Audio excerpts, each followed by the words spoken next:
In the last year on this show, we have reviewed a Swedish vampire film, Let the Right One In, the disappointing, even if insanely popular Twilight, and now another vampire movie, this time from Korea, called Thirst.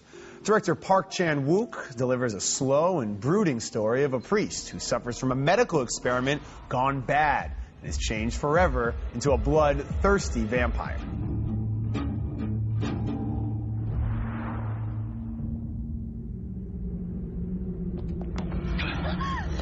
Funny at times, perhaps not purposefully so, it's never truly scary or really even thrilling. It only begins to come together when a beautiful woman starts to fall for the priest turned vampire.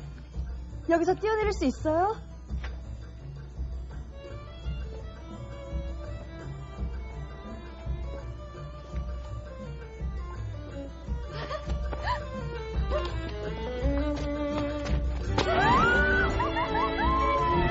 The film struck a chord with audiences at this year's Cannes Film Festival, partly because of its strong visual style, which I respect, but it missed the mark with me. Fans of vampire lore might enjoy it, but I found myself bored and uninterested. Skip it.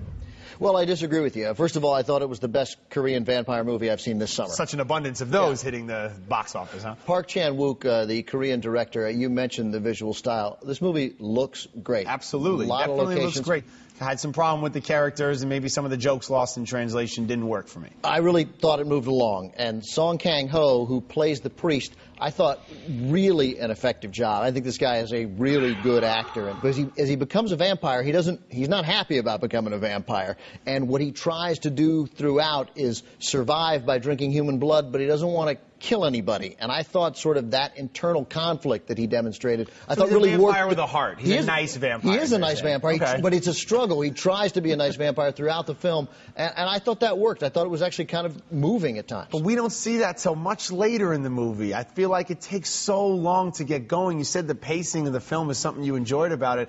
I didn't really become invested in these characters until almost 2 hours into the movie, and by then I think it's too little too late. Well, I mean, it's a long movie. It probably could have been shorter, but the fact is, it was entertaining enough to me. There were moments where I was genuinely scared and moments where I was genuinely moved. I think it's worth seeing. So obviously, I think you should see Thirst.